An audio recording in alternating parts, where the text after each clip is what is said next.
आज आप लोगों को संविधान में राष्ट्रपति के बारे में पढ़ाएंगे। इससे पहले हमने प्रस्तावना और मौलिक अधिकार के बारे में पढ़ाया है। तो भाग 5 संविधान लिख लेते हैं, राष्ट्रपति।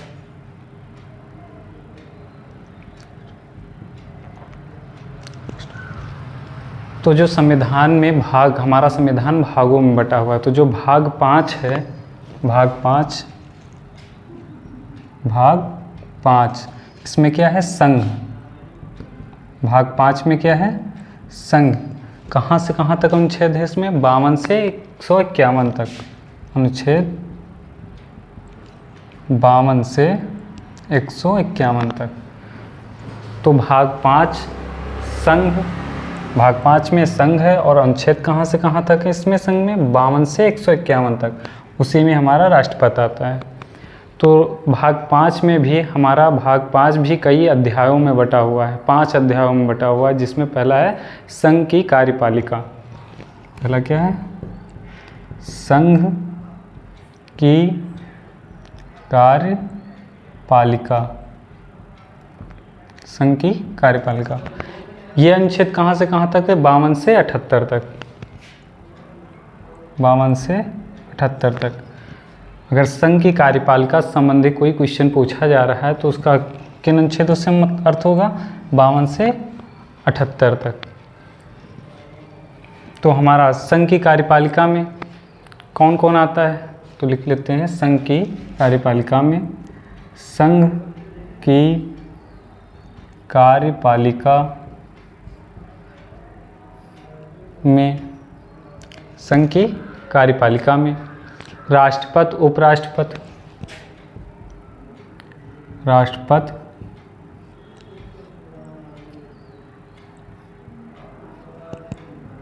राष्ट्रपति, उप राष्ट्रपति, संघ की कार्यपालिका में राष्ट्रपति, उपराष्ट्रपति, प्रधानमंत्री, मंत्रिमंडल, प्रधानमंत्री,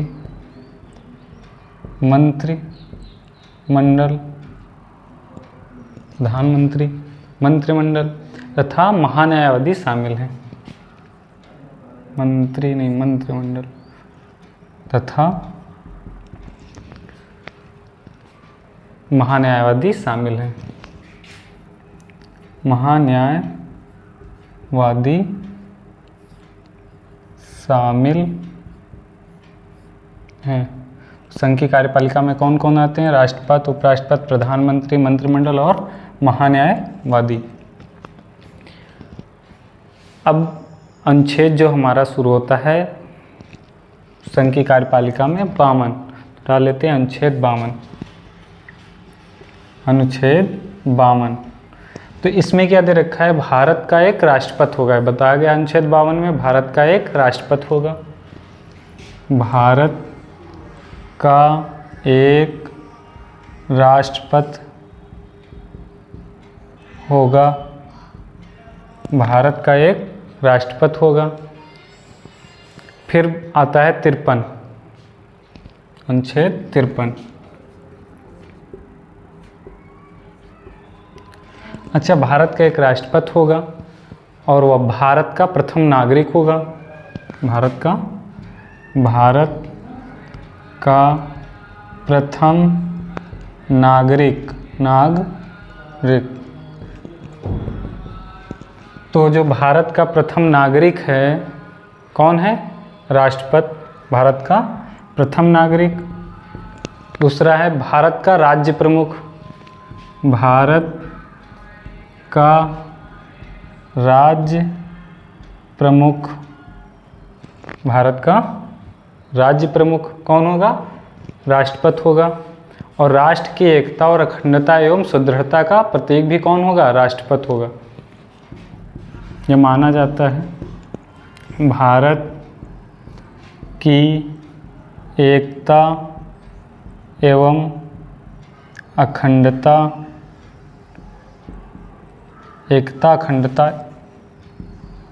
अखंडता एवं सुदृढ़ता,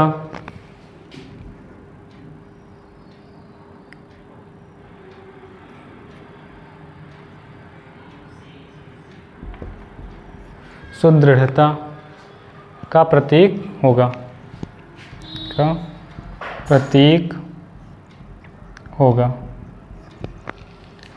तो भारत का एक राष्ट्रपति होगा, किस अनुच्छेद में है? अनुच्छेद 52 में है। अनुच्छेद 53 में संघ की कार्यपालिका शक्ति, अनुच्छेद 53 में क्या दे रखी है? संघ की कार्यपालिका शक्ति। तो संघ की कार्यपालिका शक्ति के बारे में क्या है? इसमें क्लॉज 1 में दे रखा है, क्योंकि अनुच्छेद जो दे रखे हैं उसमें जो पॉइंट लिखे हैं उसको क्लॉज 1 या 2 या 3 में डिवाइड किया गया है, फिर उसके बाद खा में। तो संघ की कार्यपालिका शक्ति किसमें निहित होगी? राष्ट्रपति में निहित होगी, और इसका प्रयोग वह संविधान के अनुसार करेगा या अनुसार स्वयं या अपने अधीनस्थ अधिकारियों से द्वारा करेगा। तो संघ की कार्यपालिका शक्ति राष्ट्रपति में निहित होगी। अनुच्छेद किस में बताया गया? 53 में। लिख लेते हैं, संघ की कार्यपालिका शक्ति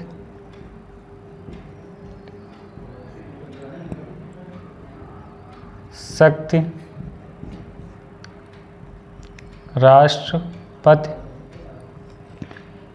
में निहित होगी।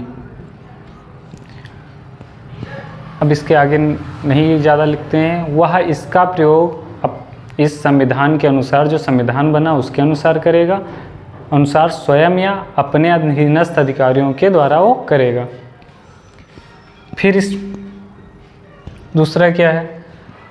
जो पहले के उपबंध हैं उनकी जो व्यापकता है उस पर प्रतिकूल प्रभाव डाले बिना संघ की रक्षा बलों का सर्वोच्च समादेश राष्ट्रपति में निहित होगा। तो इसमें है कि वह सेना का सर्वोच्च कमांडर होगा या सेना का सर्वोच्च सेनापति होगा।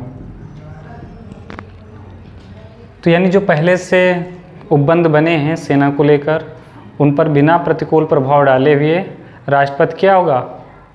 सर्वोच्च सेनापति होगा या कमांडर होगा, और उसका प्रयोग विधि द्वारा विनियमित होगा। जो नियम कानून बने होंगे उसका प्रयोग जो कर रहा है राष्ट्रपति, जो प्रयोग कर रहा है वो जो विधि नियम कानून बने हैं उसके अनुसार वो कार्य करेगा।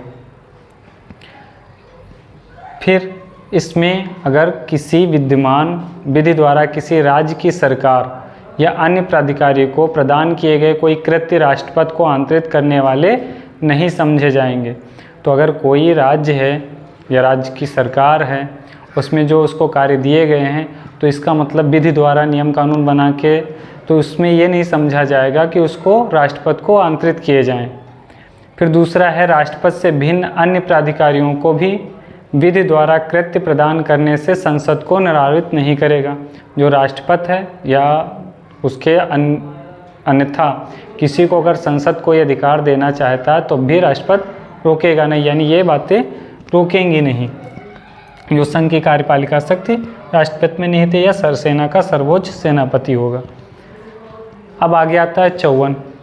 इसको एक बार और फिर से समझ लेते हैं। राष्ट्रपति से भिन्न अन्य प्राधिकारी, कोई राष्ट्रपति से अलग कोई अधिकारी है तो उसको विधि द्वारा कृत्य प्रदान करने से संसद को निराकृत नहीं करेगा। यानी संसद अगर कृत्य किसी को देना चाहता, कोई कार्य किसी को सौंपना चाहते हैं तो उसको ये दोनों नियम ऊपर के नहीं रोकेंगे। अनुच्छेद 54,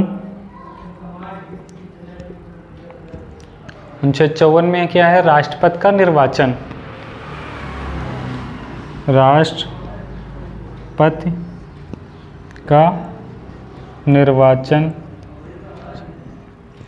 तो राष्ट्रपति का निर्वाचन ऐसे निर्वाचक गणों के द्वारा होगा जिसमें संसद के दोनों सदनों के निर्वाचित सदस्य, कौन कौन शामिल होगा? जो संसद है उसके दोनों सदनों के निर्वाचित सदस्य, और राज्यों की विधानसभाओं के निर्वाचित सदस्य। जो राज्य हैं हमारे उनके विधानसभाओं के निर्वाचित सदस्य। तो लिख लेते हैं इसमें,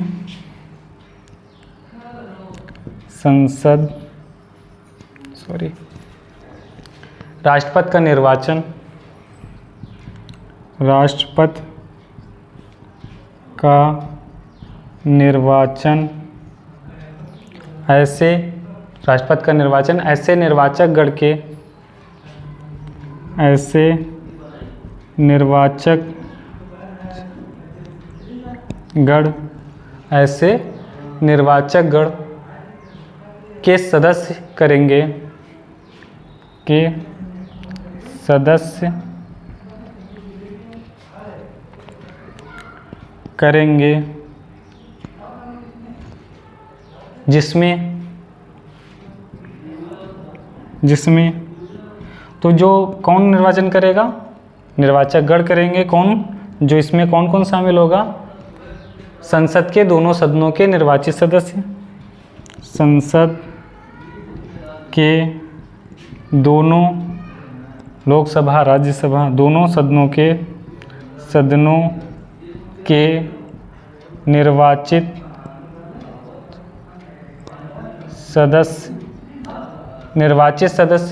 संसद के दोनों सदनों के निर्वाचित सदस्य और राज्यों के विधानसभाओं के निर्वाचित सदस्य, राज्यों के विधान सभाओं के निर्वाचित सदस्य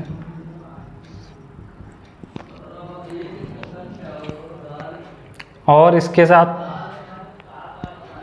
इस अनुच्छेद और अनुच्छेद 55 में, इस अनुच्छेद और अनुच्छेद 55 में, अनुच्छेद 55 में राज्य के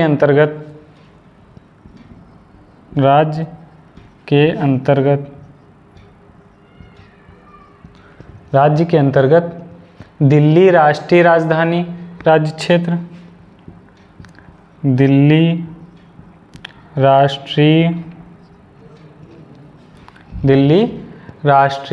राजधानी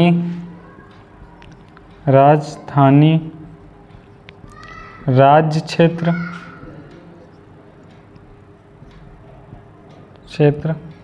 राज्य क्षेत्र और पांडिचेरी संघ राज्य क्षेत्र,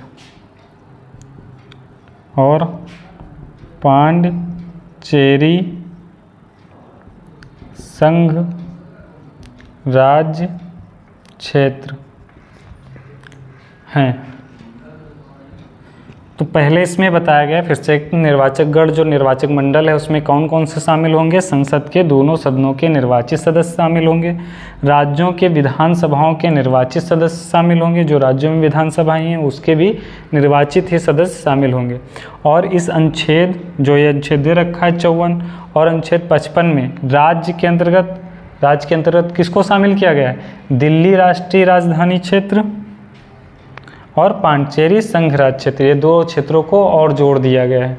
तो इनके भी सदस्य राष्ट्रपति के निर्वाचन मंडल में भाग लेंगे। कौन भाग नहीं लेगा, जो मनोनीत सदस्य हैं, चाहे वो किसके, संसद के दोनों सदनों के हों और चाहे राज्य के विधानसभाओं के हों। और विधान परिषद, जहाँ जिन राज्यों में दो सदनीय व्यवस्था है, राज्य यानी विधानसभा और विधान परिषद, तो विधान परिषद के भी सदस्य भाग नहीं लेंगे। अब उसके बाद है 55, राष्ट्रपति के निर्वाचन की रीत, राष्ट्रपति के निर्वाचन की रीत।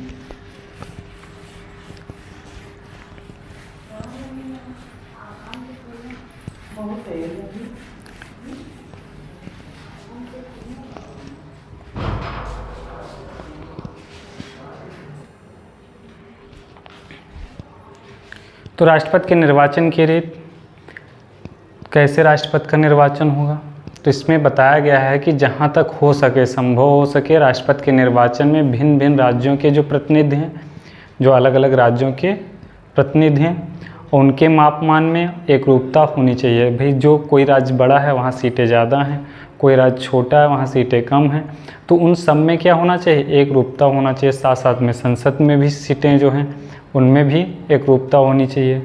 तो ये इसके लिए क्या किया गया है, राज्यों में आपस में ऐसी एकरूपता तथा समस्त राज्यों और संघ में समतुल्यता प्रदान करने के लिए संसद और प्रत्येक राज्य की विधानसभा का प्रत्येक निर्वाचित सदस्य ऐसे निर्वाचन में जितने मत देने का हकदार होगा उसकी जनसंख्या निम्नलिखित रीत से अवधारित की जाएगी। ये बताया गया है कि कैसे इसी में राष्ट्रपति के निर्वाचन की रीत में कि कैसे उनकी जनसंख्या निर्धारित की जाएगी। तो इसमें देख लेते हैं पहला, यानी अनुच्छेद 55। अनुच्छेद 55 राष्ट्रपति के निर्वाचन की रीति। राष्ट्रपति के निर्वाचन की रीति।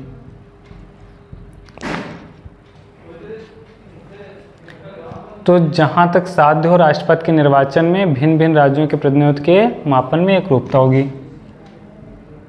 जहाँ तक संभव हो राष्ट्रपति के निर्वाचन में राष्ट्रपति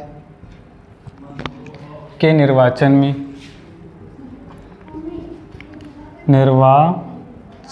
राष्ट्रपति के निर्वाचन में जहाँ तक संभव हो राष्ट्रपति के निर्वाचन में भिन्न भिन्न राज्यों के प्रतिनिधित्व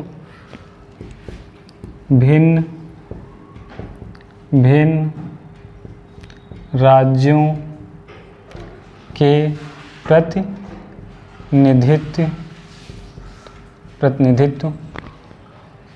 के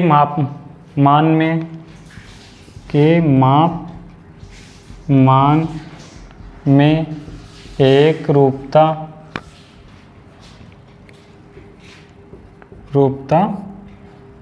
होगी जहाँ तक हो सके। तो देखिए इसमें दे रखा है किसी राज्य की विधानसभा के प्रत्येक निर्वाचित सदस्य के उतने मत होंगे। अब कैसे होगा, कैसे की जाएगी उनकी जनसंख्या? तो किसी राज्य की विधानसभा में लिख लेते हैं, फिर समझते हैं। किसी राज्य की विधानसभा में, कोई राज्य है उसकी विधानसभा में प्रत्येक निर्वाचित सदस्य के, विधानसभा के लिख लीजिए, विधानसभा के प्रत्येक निर्वाचित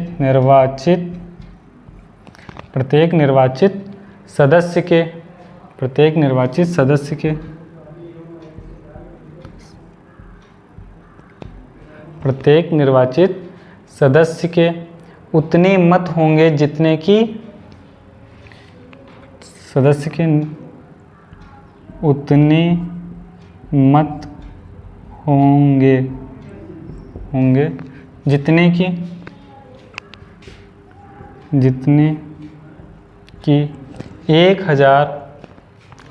1000 के गुणित उस भागफल में हों, जितने की 1000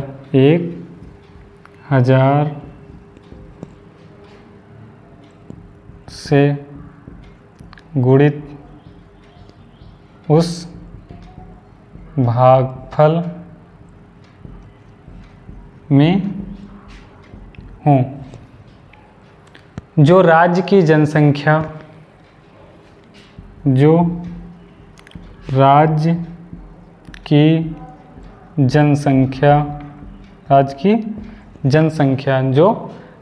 जनसंख्या को उस विधानसभा के, जो राज्य की जनसंख्या को उस विधानसभा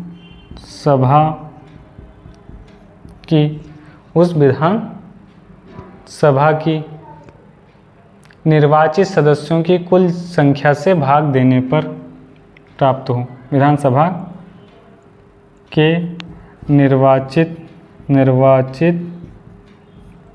सदस्यों से भाग देने पर प्राप्त हो। यह आए तो अब इसको एक फार्मूले से समझ लेते हैं। एक विधायक के मत मूल्य, एक विधायक के मत मूल्य, एक विधायक के मत मूल्य बराबर क्या होगा, राज्य की कुल जनसंख्या, राज्य की कुल जनसंख्या, राज्य की कुल जनसंख्या और राज्य विधानसभा के निर्वाचित कुल सदस्य, राज्य विधान सभा के निर्वाचित कुल सदस्य 1000। ये हो गया फार्मूला। तो यहाँ क्या लगेगा, किसी राज्य की विधानसभा के प्रत्येक निर्वाचित सदस्य के उतने मत होंगे, एक विधायक के जो निर्वाचित हैं, जितने कि 1000 से गुणित उस भागफल में हो। 1000 से हमने क्या कर दिया, गुणा कर दिया उसके भागफल में। जनसंख्या को उस विधानसभा के निर्वाचित सदस्यों से भाग देने पर, तो इसके जो जनसंख्या है और जो निर्वाचित हैं उनसे भाग देने पर जो हमको प्राप्त होगा। अब इसको एक एग्जाम्पल से समझते हैं। उत्तर प्रदेश ले लेते हैं, राज्य ले लेते हैं उत्तर प्रदेश। तो उत्तर प्रदेश में कुल कितनी सीटें हैं, यानी कितने निर्वाचित सदस्य होंगे, सीटें ही देख लेते हैं, 403। कितनी सीटें हैं, 403। और जनसंख्या अभी आप आगे, क्योंकि जब तक 2026 तक उसके आंकड़े प्रकाशित नहीं हो जाते जनगणना के, तब तक कब की जनगणना से जो है सीटें निर्धारित की जाती हैं, 1971 की। तो लिख लेते हैं उत्तर प्रदेश में सीटें 403 हैं। अब इसकी जनसंख्या 1971 जनगणना के अनुसार कितनी है, जनसंख्या कितनी है, 9905 ऐसे याद रहेगा, 83849905। अब इसको इसमें रख के देखते हैं, 403 है जनसंख्या है, तो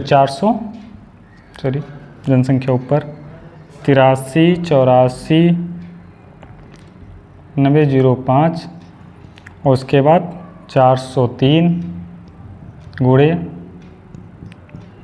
इसको सीधे लिख सकते हैं हम यहाँ पे 1 2 3 0 बढ़ा लेंगे अगर इसको मल्टीपल कराएंगे, इससे कर देते हैं।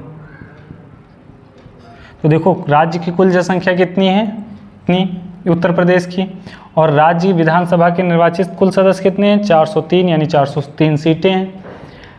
अब उसके बाद जब इसको मल्टीपल कराएंगे तो कितना आ जाएगा, 208। कितना आ जाएगा, 208। जब इसको सॉल्व करेंगे तो 208 आ जाएगा।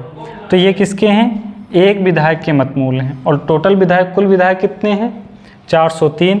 तो टोटल मत मूल्य कितना हो जाएगा, मल्टीपल कर लेते हैं।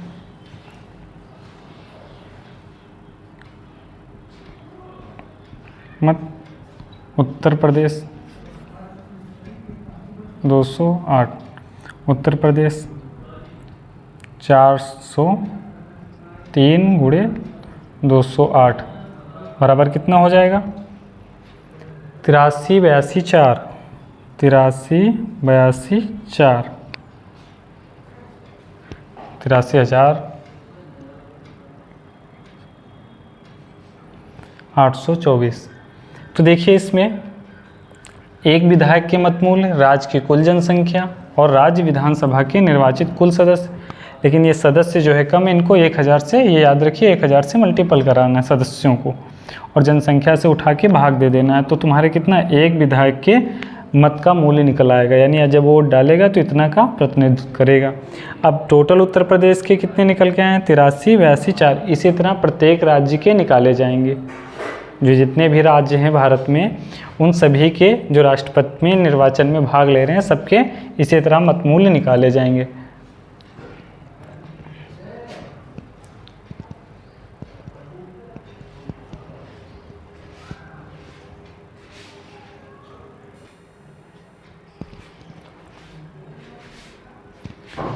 तो अभी हमने जो एक विधायक के मत मूल्य निकाले थे उत्तर प्रदेश का एग्जाम्पल लेकर, अगर उसमें 1000 के जो डिवाइड किया था तुमने 1000 से जो गुणित करके उसको 403 को, तो उससे अगर 500 से शेषफल क्या होता, ज़्यादा होता, 500 से कम नहीं होना चाहिए, कम अगर होता तो नहीं जुड़ता, अगर 500 से ज़्यादा है तो उसमें क्या एक मूल्य और जोड़ दिया जाता, जो 208 आ रहा था वो कितना आता, 209 आ जाता। फिर अब अगला है संसद के जो प्रत्येक सदन है उसके निर्वाचित सदस्यों के मतों की संख्या क्या होगी। तो इसमें बताया गया है, एक इसका भी एक एग्जाम्पल से समझ लेते हैं, लिख लेते हैं। संसद के प्रत्येक सदन के, खा डाल लेते हैं इसको संसद का, तो संसद के प्रत्येक सदन के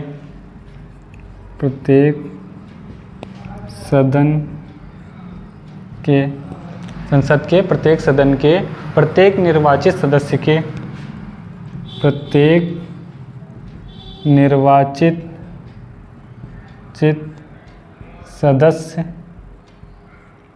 के जो संसद है, संसद के प्रत्येक सदन, जो 2 सदन है तो प्रत्येक सदन के प्रत्येक निर्वाचित सदस्य के मतों की संख्या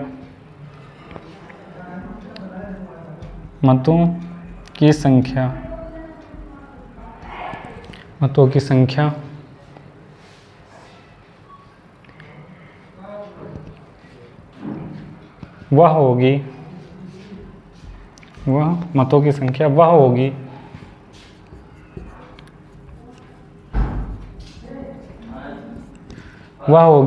जो उपखंड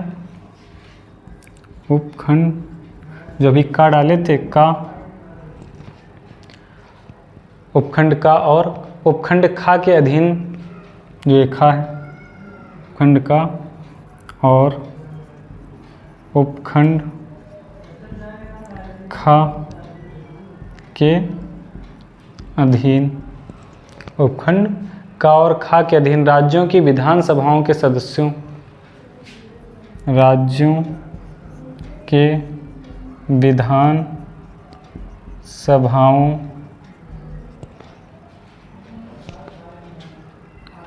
के सदस्यों। तो ये 55 का उपखंड का था पहले जो हमने बताया था विधानसभा से। अब दूसरा है संसद यानी खा, तो इसमें लिखा है संसद के प्रत्येक सदन के प्रत्येक निर्वाचित सदस्य के मतों की संख्या वह होगी जो उपखंड का और उपखंड खा के अधीन राज्यों के विधानसभाओं के सदस्यों के लिए नियमित कुल मतों की संख्या, सदस्यों के लिए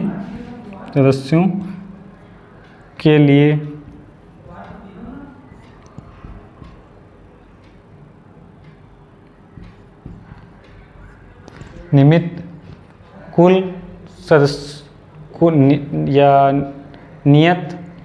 नियमित नहीं, नियत लिख लो यहाँ पे, नियत या निश्चित है, नियत कुल मतों की संख्या को, कुल मतों की संख्या को, नियत कुल मतों की संख्या को संसद के दोनों सदनों के, संसद के दोनों सदनों के निर्वाचित, संसद के दोनों सदनों के निर्वाचित सदस्यों की कुल संख्या से, निर्वाचित कुल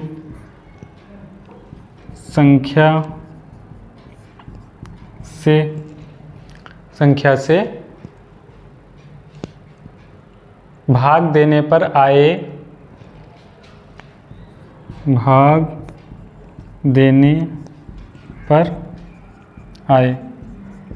तो यहाँ क्या बताया गया कि खंड का और उपखंड खा के अधीन राज्यों की विधानसभाओं के सदस्यों के लिए नियत कुल मतों की संख्या, जो राज्यों की विधानसभाएं हैं उनके लिए जो टोटल जितनी भी विधानसभाएं हैं उनके टोटल मतों के लिए जो संख्या नियत की गई है, संसद के दोनों सदनों के निर्वाचित कुल संख्या से भाग जो निर्वाचित सदस्य हैं या जितनी निर्वाचित सीटें हैं उनसे भाग देने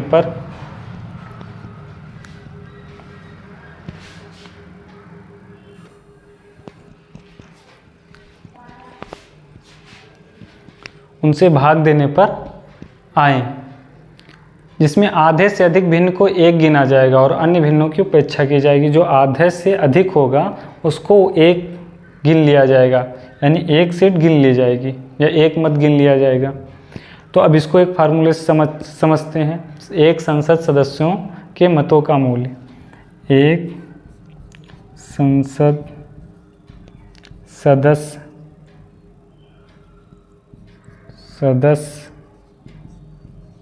के मतों का मूल्य, सभी राज्यों के विधायकों के मतों का मूल्य, सभी राज्यों के विधायकों के मतों का मूल्य, सभी राज्यों के विधायकों के मतों। तो जितने भी राज्य हैं, यानी जितने भी, जैसे उत्तर प्रदेश में हमने अभी बताया था 403 सीटें थी, फिर उनके 208 से हमने क्या किया था, उसको मल्टीपल करा के उन राज्य का मत मूल्य निकाला था। तो इसी तरह सभी राज्यों का मत मूल्य निकाला जाएगा, उनका टोटल यहाँ पे रखा जाएगा। संसद के निर्वाचित सदस्यों की कुल सदस्य संख्या, तो फिर किससे भाग किया जाएगा, संसद के निर्वाचित सदस्यों के कुल सदस्य संख्या से। संसद के निर्वाचित सदस्यों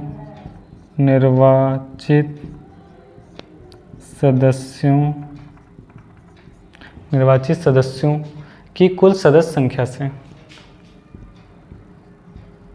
कुल सदस्य संख्या से। अब देखते हैं इसको। तो कुल सदस्य कितने होंगे, तो लोकसभा, राज्यसभा, क्योंकि हमको पहले से पता है कि सिर्फ निर्वाचित सदस्य, तो यहाँ पे कितने हो जाएंगे 543 प्लस राज्यसभा में 233, टोटल कितना हो जाएगा, कुल सदस्य संख्या कितनी हो जाएगी 776, 3 6 4 3 7 5 2 7। ठीक, अब इसको हम इसमें रखेंगे। तो सभी राज्यों के विधायकों के मतों का मूल्य कितना है, ये निकाला गया है, सभी राज्यों के निकाल के फिर उसको ऐड किया गया है, तो टोटल आया है 54 32 31, यानी 54 32 31, इतना आया है सभी राज्यों के विधायकों के मतों का मूल्य। अब टोटल जो सदस्य हैं उनसे यहाँ डिवाइड करेंगे 776, तो जब इससे भाग देंगे तो कितना आ जाएगा तुम्हारा 700 आधे से ज़्यादा होगा तो जो है उसको एक काउंट कर लेंगे, अगर आधे से कम होगा तो क्या करेंगे, उसकी उपेक्षा कर देंगे, उसको छोड़ देंगे। तो अब यहाँ जब 700 आ गया तुम्हारा, तो यहाँ कुल सदस्य कितने थे, और जो है एक सदस्य के मत का मूल्य कितना 700, तो टोटल मत मूल्य कितना हो जाएगा, कुल मत मूल्य बराबर 776, ये लिख लेते हैं 700 गुणे 776, कितना आ जाएगा तुम्हारा यहाँ पे 54 32 00, 54 32 00, कितना हो जाएगा 7 6 42 के 2, 7 7 49 50 4 और 7 49, ठीक 00 उतार दिया, तो ये आ गया तुम्हारा कुल मत कितने होंगे 54 32 00। अब देखो राष्ट्रपति चुनाव के लिए कुल मतदान कितना होगा, राष्ट्रपति चुनाव के लिए कुल मतदान यहाँ पे लिख लेते हैं, राष्ट्रपति चुनाव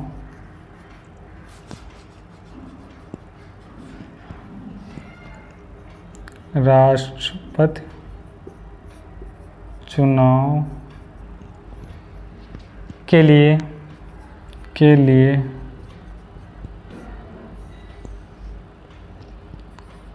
कुल मत तो तुम्हारे विधायक टोटल कितने हुए? विधायक सभी राज्यों के और उसके साथ साथ सांसद प्लस